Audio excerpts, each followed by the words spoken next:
Mr. Creepypasta, Creepypasta Jr., and Miss Shadow Lovely slowly shut the large door and then quickly jammed it shut. Hope was beginning to look bleak, and the remaining 7 lost many of their friends. They were cold, they were tired, they were injured, and they were out of options. It had only been a short few hours since they returned from their boat ride, and now, the weekend took on a completely different aura. Mr. Creepypasta and Kitten hoisted Murphy on their shoulders as it seems he was out cold from the impact, and they all climbed a short staircase to the loft and tried to regain their composure. It can't end like this! Hey, we're not out yet. You still have a chance. She's got a point. That thing was knocked back when Litterbot exploded. It has no idea we're in here. Hopefully. Look, whatever this thing is, it's smart. It figured out how to trick us, how to lure us out of hiding, how to separate us, and now it looks as if it's to corner us. I'm not saying we're up shit creek without a paddle, but we're definitely in we're fucked lake. Well, we have to do something. Look, we've been running and trying to avoid this thing the entire time.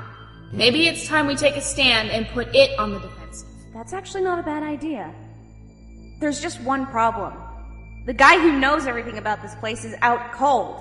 Well, something's gotta wake him up. Oh, the liquor's in the house. Wait a minute. What kind of Irishman would Murphy be if he didn't have a flask?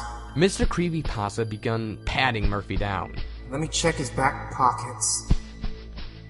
Mr. Creepypasta dug a medium-sized aluminum flask out of Murphy's pocket and quickly unscrewed a cap. He gave a quick sniff. Oh, dear God! The fuck is that? Who cares? Pour it down. Mr. Creepypasta covered his face as Rainbow plopped open Murphy's mouth and poured a dark, pungent liquid down Murphy's throat. The odor of this mysterious liquid made everyone gag and caused MCP to drop the flask. Okay, where are we? What the fuck is that shit? Oh, that's, morning after juice. Tomato, vodka, oyster, dark rum, and Tabasco. Only to be used in extreme cases. Ugh, horrible aftertaste, though. As the stench of Murphy's concoction finally subsided, the others filled them in on their pain. Well, we got all the tools here, so grab what you can. But what you really need is in the brig. What's in the brig? Blowtorch, flares, dynamite, all the fun toys. Also, if we can get to the brig, we can easily get back to the boat and head on down into town. The pontoon can go really fast. That settles it. We grab what we can here, then head for the brig.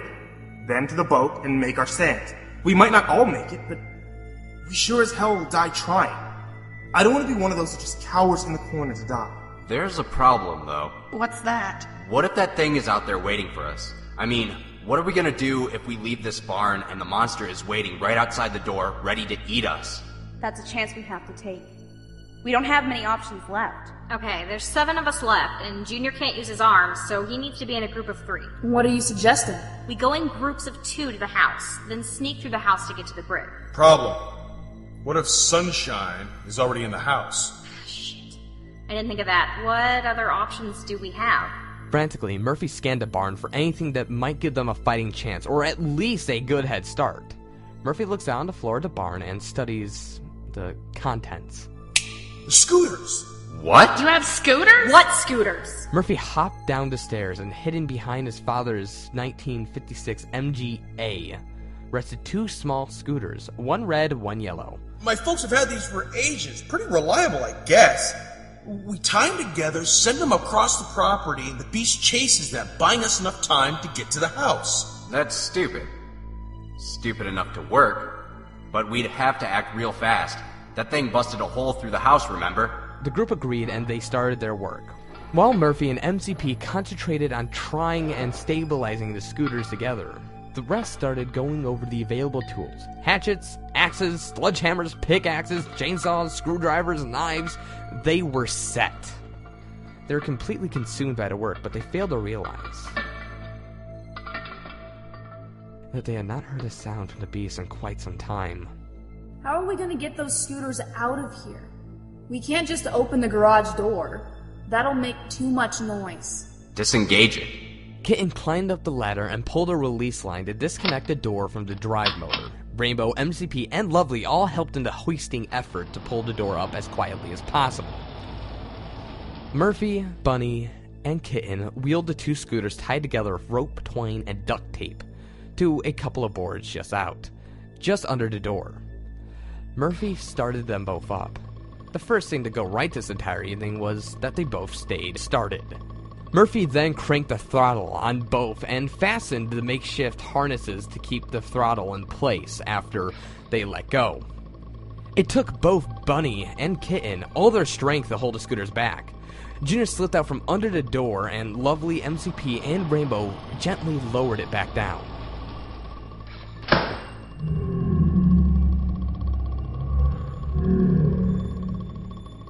Okay, on my mark. Footsteps thundered from beyond the trees. The beast was getting closer and closer. Wait for it. What are you waiting for? The right time. We only got one shot at this. The beast broke through the tree line, searching for the source of the new noise that these scooters were making. Now! Kitten and Bunny released the scooters. They sped off towards the opposite end of the yard, jumping over the ditches and a garden or two. The beast, upon seeing the motion of the scooters, and then realizing the source of the noise, pounced on the scooters. The group darted as fast as they could towards the house. When the group got to the gravel that connected with the barn and the driveway, Junior slipped. The beast, hearing the new sound, tossed the scooters aside and lunged towards the group. It hurt us! Run! Not without you idiot! Lovely helped Junior back up, and both ambled back towards the house. MCP was the first to reach the house and pushed the dented, damaged washer out of the way.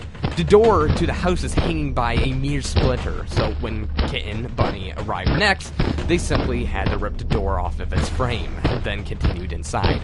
Murphy helped Rainbow inside, and both got behind the washer, ready to push the rest back. The monster was closing in on Lovely and Junior. Snapped at their heels, swiped their talons to reach it to. With only a few feet from the threshold, the two dove for the house. There was a echoing rip. Lovely tumbled through and past the washer. Junior simply walked through the doorway, eerily calm, while Murphy, MCP, Rainbow barricaded the doorway once more. Junior? MCP noticed that his old friend was looking down at his feet. Junior looked up at MCP calmly, and then at Lovely. Junior, what's wrong? Junior lowered his arms, and everyone saw that the straps that secured his sleeves to the back of his straitjacket were broken. His arms slumped to his sides for the first time since he put on the damn jacket. I forgot how much I liked using my arms. Almost immediately after he finished his statement, blood began to pour out of Junior's back, completely saturating the jacket in seconds. Junior then collapsed on the floor in front of everyone, face down. Lovely leaped up to catch him and was the first to see the severity of the situation. The monster had stabbed and broken off one of its claws in the center of Junior's back. With tears in her eyes, Lovely turned Junior over. No, don't leave me, please. You can't die, not like this. Give him hell, babe. And with that, Junior died in Lovely's arms. Lovely collapsed and wept down on him. The room was solemn, and the remaining friends mourned the loss of another. Just then, rather thunderous crash from the monster, the most peculiar sound that came from the front door. What the fuck? Oh, the cops must finally be here. No. If it were the cops, we would see their lights glowing off everything. It's the monster! Since when does a monster ring a doorbell? And then a familiar voice came from behind the barricade. Hello? Is anybody home? Sorry I'm late. I got lost, and your self-service out here quite sucks. Wait, what? He could partially see the silhouette through the cracked, frosted glass of the door. It was a man, dressed in an overcoat and pot pie fedora. Are you fucking kidding me? Who is it, Murph? It's creepy reading. What? Creepy reading? What's he doing here? I invited him, but... No, Wait, did I invite him? Murphy reached into his pocket and fumbled for something. Well, let him in, damn it! The monster's still out there! Murphy, MCP, and Kitten pulled back the barricade and saw the calm figure standing there. It was creepy reading, all right. Brown overcoat, pot pie fedora, and completely covered in gauze bandages. Calmly standing on the front step, with chips and a case of beer. Hey guys, what the hell happened here? Get the fuck in here! Wow, okay. You guys threw one hell of a party. We're being attacked by some thing. It's picked off most of us, but look, drop that shit. Seriously, what are you doing here? TCR, I'm gonna have to side with Blue on this one. What are you doing here? Well, I'm here for the party, same as you. There is a party going on here, right? Kitten and Bunny's fur stood up on end. Something's not right here. What's going on? Yes, TCR, there is a party. Well, there was a party going on here, but why are you here? I have the guest list right here, and you are not on it.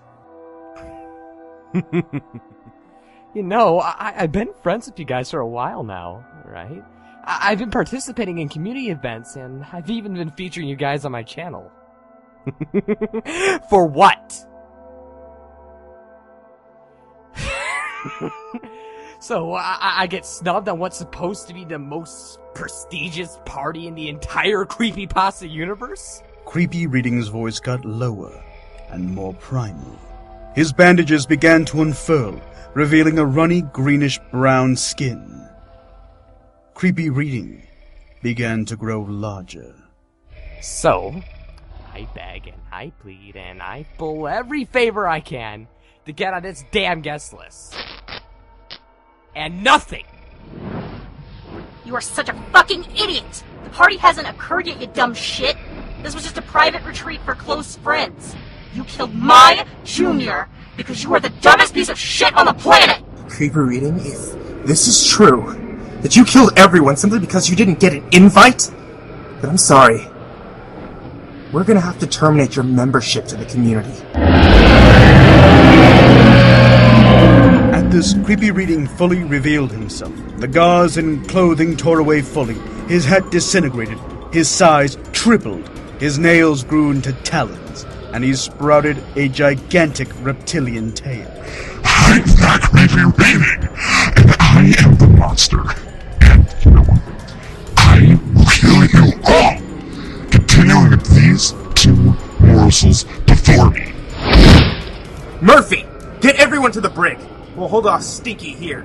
No matter what, get them to safety. Dude, let me help! Help by getting everyone the fuck out of here! Come on, kids, time to go! MCP flew through the picture window and into a small garden outside.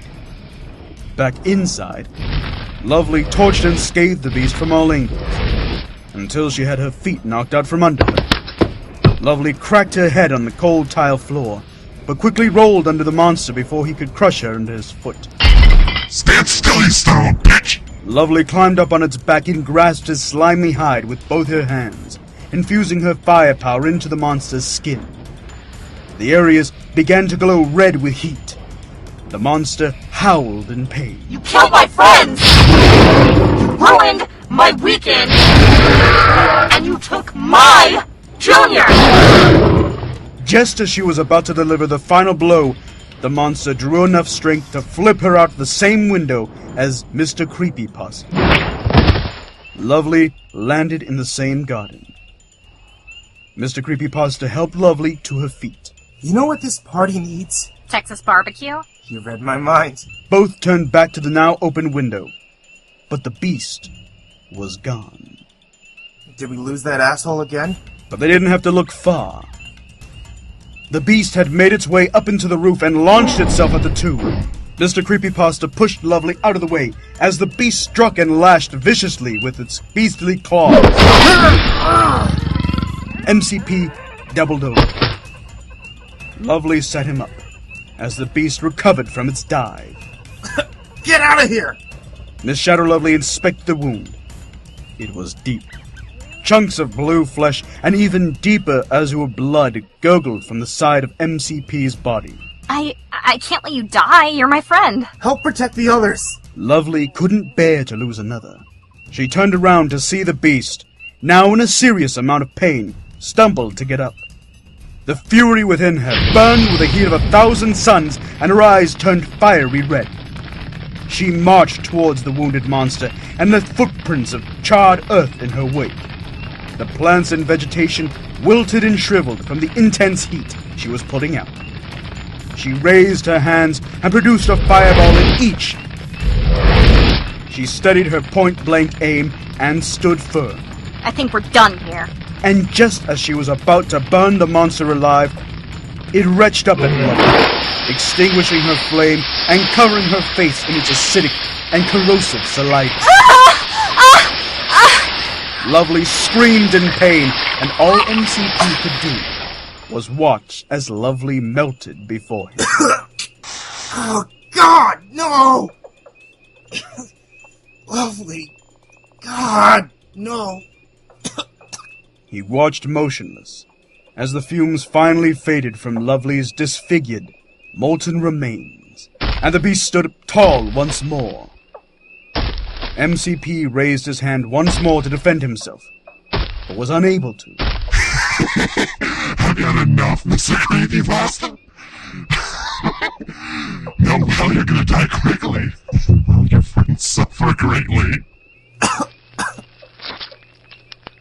Get bent, nerd. And with that, Mr. CreepyPasta died with honor. A hearty slam echoed from behind the monster, which caused it to spin around. It couldn't see any movement, couldn't hear any sounds out of the ordinary. No unusual smells either. It was too badly injured to take the full effect of its heightened senses.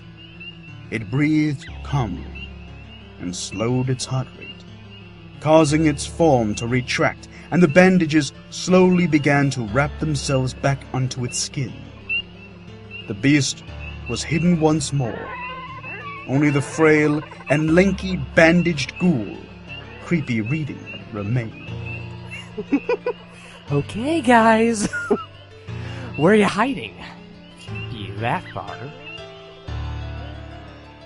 Your friends are dead! You fucking cowards! Their fear was just delicious! Come out now and face your deaths! It will be quick, I promise! Make me work for it? Hell, then sure you'll all suffer! As Creepy Reading continued to search the front of the house, towards the shoreline, the remaining four hid silently in the brig.